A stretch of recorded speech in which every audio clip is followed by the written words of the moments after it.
Menurut Nik Safiah Karim yang mengatakan sintaksis dapat diiktirafkan sebagai bidang ilmu bahasa yang mengkaji bentuk, struktur dan binaan atau konstruksi ayat. Menurut Abdullah Hassan pula mengatakan bahawa sintaksis adalah bidang linguistik yang mengkaji binaan ayat, bagaimana kata disusun menjadi frasa dan bagaimana frasa disusun menjadi ayat. Dewan Bahasa edisi keempat pula mengatakan yang sintaksis bermaksud satu cabang linguistik yang mengkaji peraturan dan susunan kata dalam satu ayat.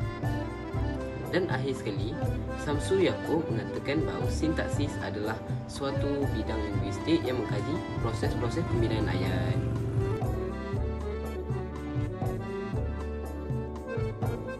Frasa ialah unit yang mengandungi sekurang-kurangnya satu atau dua patah perkataan yang berpotensi untuk diperluas menjadi dua patah perkataan atau lebih.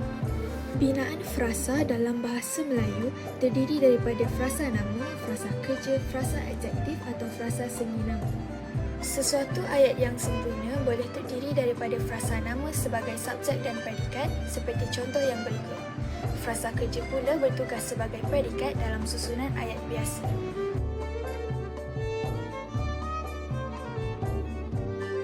Klausa ialah satu unit gabungan perkataan yang mengandungi subjek dan predikat dan menjadi unsur kepada ayat. Terdapat dua jenis klausa, iaitu klausa bebas dan klausa tidak bebas.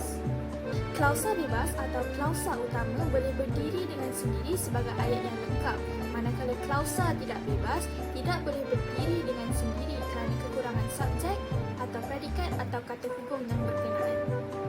Perbezaan antara ayat dengan klausa ialah ayat dimulai dengan huruf besar dan diakhiri dengan noktah, manakala klausa tidak. Klausa tak bebas hampir sama sifatnya dengan klausa bebas. Ciri utamanya ialah ia didahului oleh kata hubung seperti kerana, sungguh pun, walaupun dan sebagainya.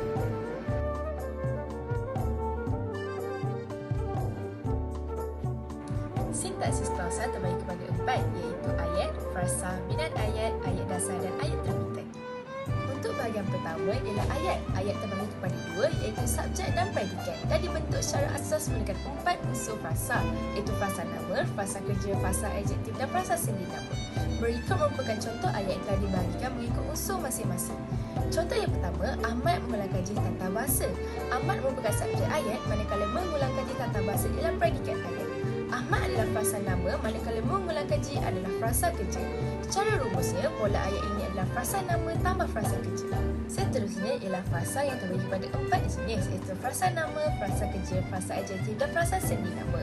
Frasa-frasa ini boleh dibagikan lagi kepada dua jenis, iaitu frasa exosentrik dan frasa endosentrik. Frasa endosentrik secara ringkasnya frasa yang mengandungi unsur ini yang tidak boleh digugurkan, iaitu merangkumi frasa nama, frasa kerja dan frasa adjektif. Manakala frasa exosentrik ialah frasa yang tidak terdapat unsur ini dan tidak mempunyai keterangan. Ia juga mempunyai dua unsur yang tak boleh dipisahkan atau dikecilkan.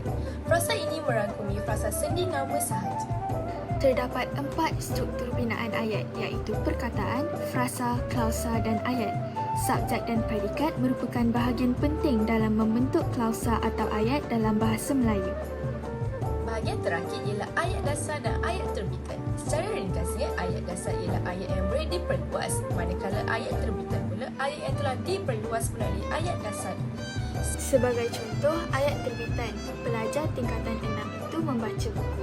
Tingkatan 6 merupakan tambahan kepada ayat dasar pelajar itu membaca buku.